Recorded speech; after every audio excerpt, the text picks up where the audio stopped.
dimanche. Bonjour. Nous sommes à l'église de la Madonna della Guardia à Turin, devant la statue de notre Saint Antoine qui nous accompagne. Donc la journée de hier a été une journée qu'on a passée à Turin, mais pas moins intense parce qu'on a eu vraiment des moments de très belles rencontres avec surtout des personnes âgées. On a pu visiter 2 maisons de retraite, une le matin et une tout de suite après, des sœurs salésiennes. Et c'est toujours un moment magnifique, au moins pour moi, de rencontrer ces personnes âgées que trop de fois on oublie, mais en fait, ce sont les livres de notre histoire et on le voit dans les yeux de ces personnes qui n'attendent aucun autre moment pour parler, pour avoir ce moment de raconter quelconque chose et c'est vraiment des moments magnifiques. On a pu faire des bénédictions, apporter la bénédiction à tous ces gens qui l'attendaient et qui sont très fidèles à Saint-Antoine, qui sont vraiment magnifiques à rencontrer dans la prière. Et le soir, nous avons aussi eu la messe au sanctuaire de Saint-Antoine des Frères mineurs, qui a été une autre messe magnifique. Donc, je ne sais pas comment tu as vécu la journée, mais pour moi, c'était magnifique de rencontrer tout ce peuple de Dieu. Oui, une belle journée et c'est toujours beau de voir qu'on peut faire plein de rencontres, même en restant dans la ville.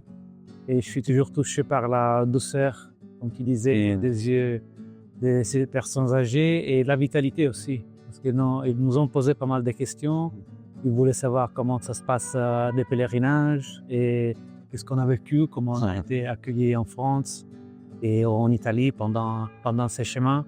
Et voilà, et c'était beau aussi d'aller du coup, nous à la rencontre et d'être accueillis par eux et apporter la relique. Et ils étaient très heureux. Oui.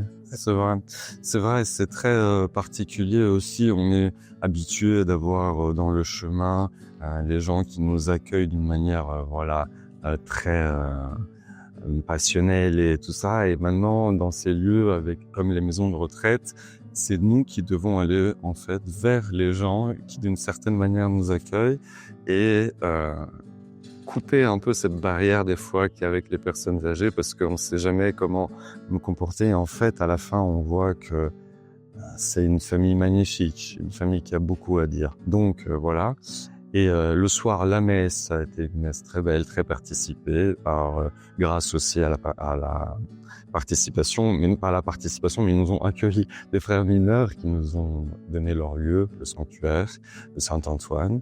Et on est prêt à donner le relais à un petit groupe de Turin qui va partir, 5 d'entre eux, un frère de Turin, Fra Luca, et 4 jeunes qui vont partir. Donc, dès demain, ce pèlerinage prendra un nouveau petit groupe vers la route de Padoue. Donc, vous verrez. Comment on dit toujours en route avec Saint-Antoine. On regarde l'image que